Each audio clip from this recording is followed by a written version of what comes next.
Si je devais tout recommencer aujourd'hui, si on m'enlevait tout mon matériel et que je devais repartir de zéro, voici le matériel vidéo que j'achèterais. On va commencer par le boîtier, donc celui que je choisirais, sachant qu'il faut que je limite un peu le budget, mais il me faut quand même quelque chose de très solide, c'est le Sony ZV-E1. En gros, le ZV-E1, c'est une FX3, mais pour la moitié du prix de la FX3. C'est un boîtier plein format qui est ultra compact. On a la 4K 120, le 422 en 10 bits, on a bien sûr le S-Log 3. Ce qui est incroyable, c'est qu'on a le fameux Dual ISO à 640 et à 12800, comme sur la 7S3 et la FX3. Ça, c'est littéralement un game changer pour moi. Bien sûr, c'est un boîtier à objectif interchangeable. En gros, ce qui explique la grosse différence de prix avec la FX3 ou la 7S3, c'est déjà son ergonomie. La caméra est beaucoup plus petite et compacte. Mon opinion à moi, c'est qu'elle fait un petit peu plus plastique. Voilà, c'est beaucoup plus léger. On sent que la construction est moins robuste. On n'a qu'un seul port SD et elle va avoir tendance à surchauffer un petit peu, généralement autour des 40 minutes d'enregistrement continu. Donc voilà, 40 minutes, ça reste beaucoup. Donc c'est pas forcément rédhibitoire, mais ça explique quand même la grosse différence de prix avec la 7S3 ou la FX3. On est à 2400 € pour ce boîtier. Je vous mets tous les liens vers les produits dont je vais vous parler dans la description. Pour les budgets moins élevés, je recommanderais sans hésitation celui-ci, le ZV-E10 II, qui est sorti très récemment. Le ZV-E10 II, c'est un excellent boîtier et il est bien moins cher, il est à 1100 €. Donc là, on passe sur un boîtier APS-C. On a quand même la 4K 60, le 422 en 10 bits, ça c'est une nouveauté par rapport à la version 1 du ZV-E10. Le S-Log 3, en gros, l'intérieur du boîtier, les specs, c'est une FX30. C'est exactement la même chose, même capteur. Ce qui reste incroyable, c'est son prix. On est vraiment littéralement 2 fois moins cher que la FX30. Ce qui explique cette grosse différence de prix, ça va surtout être au niveau de la surchauffe. D'après tous les tests que j'ai pu voir, on va surchauffer au bout de 10-15 minutes d'enregistrement continu. Donc en fonction de vos habitudes, si vous avez l'habitude d'enregistrer des vidéos à plus de 10-15 minutes, ce sera pas pour vous. Mais voilà, si vous faites des rushs courts pour vos différents voyages, par exemple, ça reste une caméra de vlog. C'est comme ça que Sony se positionne. Si vous faites des rushs court, vous allez adorer ce boîtier. Niveau rapport qualité-prix, c'est vraiment un boîtier qui est imbattable à l'heure d'aujourd'hui. Et si j'avais un gros budget, je reprendrais mon boîtier d'amour qui est en train de filmer cette vidéo, c'est la fameuse FX3. Je vais pas commencer à vendre ses mérites. Ce boîtier, c'est tout simplement une dinguerie. C'est un boîtier qui est cher, il est à 4600 €. Ça faisait tellement longtemps que je voulais me prendre ce boîtier et je regrette absolument pas mon choix. Si ça vous intéresse, il y a plusieurs vidéos sur cette chaîne qui en parlent. Petite pause très rapide pour vous dire que ça fait déjà un an, jour pour jour, que ma formation DaVinci Resolve est sortie. Vous êtes plus de 380 à l'avoir rejoint, ce qui est juste bien au-delà de mes espérances. Et pour l'occasion, pendant 24 heures seulement, la formation est à moins 20%. Donc si vous regardez cette vidéo aujourd'hui, mercredi 23 octobre, vous avez jusqu'à ce soir à minuit pour prendre la formation à moins 20%. Le lien est juste en dessous.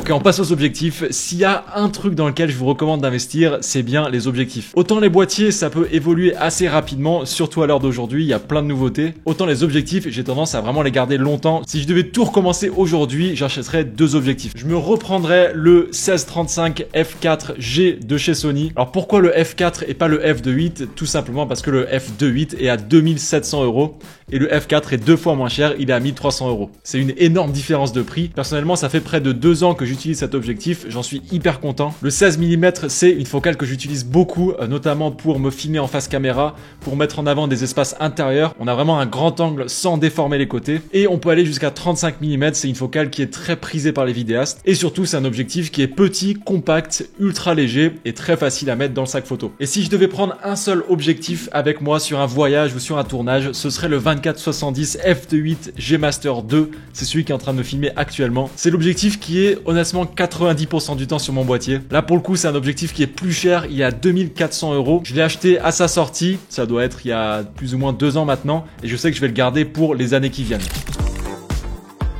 Un petit outil que je reprendrai sans hésitation, c'est ce petit toolset de la marque SmallRig. Ça coûte moins de 30 € et ça va vous changer la vie. J'ai passé 7 ans sans avoir ce petit outil dans ma vie et je sais pas comment j'ai fait. J'ai rien d'autre à ajouter sur ce point, mis à part que c'est une dinguerie. Au niveau drone, il y a tellement de choix à l'heure d'aujourd'hui, c'est compliqué de s'y retrouver. Mais celui que je prendrais moi personnellement si je recommençais tout, même si le R3S est sorti récemment, je prendrais le DJI Mini 4 Pro. Je me suis beaucoup habitué à avoir un drone qui est petit, qui est compact, que je peux prendre partout avec moi. Là, il est à 250 grammes, ce qui est imbattable, mis à part le DJI Neo. Mais franchement, la qualité d'image du Neo, c'est pas pour moi. Là, malgré sa petite taille, on a vraiment une qualité qui est franchement honnête. On a une autonomie de 34 minutes, plutôt 20-25 minutes brut en vrai. On a du D-Log M en 10 bits. On a la détection d'obstacles. Je suis pas pilote pro et je vends pas de prestations drone. Je m'en sers uniquement pendant mes voyages et de temps en temps pour mes vidéos YouTube. Donc ça fait largement le boulot en termes de qualité. Et encore une fois, trop pratique d'avoir un petit drone qui se glisse facilement dans le sac photo. C'est ça qui fait que je le prends très souvent avec moi. Bon les gars, je suis en train de faire le montage de cette vidéo. Je suis en train de poncer Motion Array pour m'aider à faire le montage. Je voulais vous montrer ça. Motion Array sponsorise aujourd'hui cette vidéo et ils viennent tout juste de rajouter une nouvelle IA permettant de générer des voix off. D'ailleurs, pourquoi s'embêter à parler pour faire cette sponsor? Autant le faire avec une voix off. On va bien sûr pouvoir mettre la voix en différentes langues. On peut choisir entre plusieurs dizaines de voix off différentes. Masculine. Une voix féminine. Une voix motivante. Une voix plutôt triste. On choisit la vitesse et l'émotion. Et en quelques secondes, vous avez votre voix off. Bon, je vais quand même reparler un peu. Je me suis servi de Motion Array pour trouver toutes les musiques de cette vidéo. Je m'en suis aussi servi pour rajouter des effets sonores. J'ai ajouté des titres aussi pour dynamiser la vidéo. Au final, Motion Array, ça m'aide tout simplement à rendre mes vidéos beaucoup plus agréables à regarder. Si vous passez par le lien juste en dessous dans la description, vous aurez automatiquement 50 € offerts sur un abonnement annuel. Ça fera passer l'abonnement pro à uniquement 15 € par mois et l'abonnement Everything à 25 € par mois. C'est l'abonnement que j'ai moi personnellement qui vous donne accès à tous les outils, y compris le voice-over. Allez, on retourne au matos.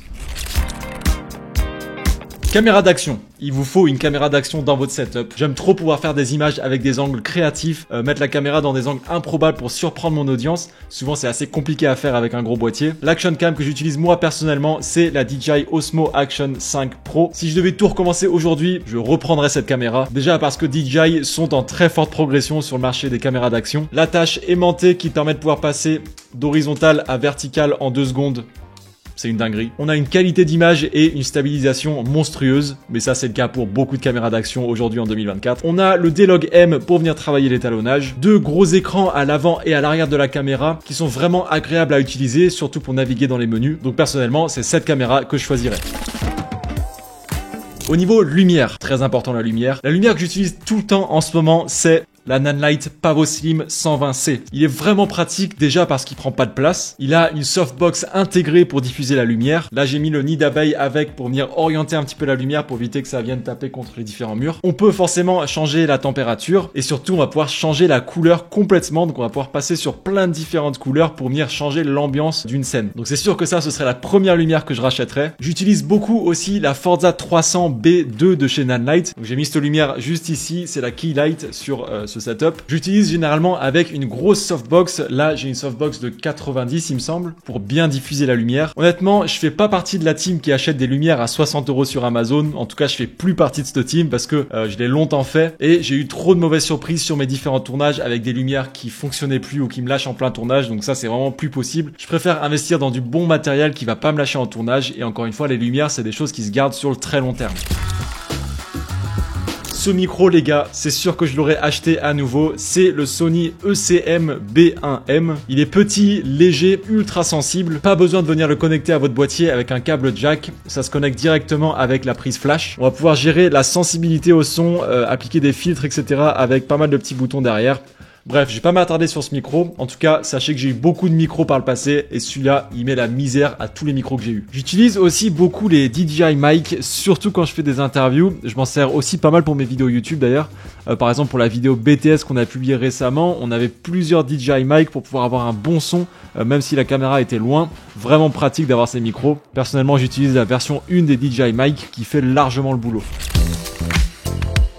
Au niveau stabilisateur, si je devais m'en racheter un, je prendrais soit le RS3, soit le RS4. Je prendrais pas ceux d'avant parce que globalement ils font tous plus ou moins la même chose, les stabilisateurs, qu'on soit honnête. Mais l'une des fonctionnalités que j'adore et dont je pourrais plus me passer, c'est l'autolock des axes. Le fait de pouvoir locker les 3 axes en cliquant sur un bouton et de pouvoir tout déverrouiller quand on veut refaire une image, ça c'est vraiment ultra pratique. Ceci dit, en y réfléchissant, c'est marrant mais je suis pas sûr que ce soit vraiment ma priorité de racheter un stabilisateur. Si je devais tout recommencer, honnêtement je réfléchirais vraiment à en racheter un. Sans vous mentir, ça doit faire près d'1 an que j'ai pas ressorti le stabilisateur. Je me suis beaucoup habitué à tourner à la main. C'est un rendu que j'adore, c'est beaucoup plus organique. Je trouve que c'est plus dans l'air du temps. Je sais pas, le fait de ressortir mon stabilisateur, je vais avoir l'impression que je retourne un peu dans le passé, il y a 3-4 ans où on filmait tous avec un stab. Donc je sais pas, peut-être que je me trompe. D'ailleurs, je suis hyper curieux d'avoir votre avis, mais je trouve que cette période où on filmait tous avec des stabilisateurs, je sais pas, on est en train de passer à autre chose. Très chaud de savoir si vous aussi vous laissez le stab au placard en ce moment ou si au contraire vous l'utilisez beaucoup. Dites-moi tout ça. ça. J'espère que vous aurez pu tirer quelque chose de cette vidéo les potes. Si c'est le cas, le petit pouce bleu fait très plaisir. Merci énormément d'être resté jusqu'ici. Moi je vous dis à très vite pour une prochaine vidéo. Prenez soin de vous.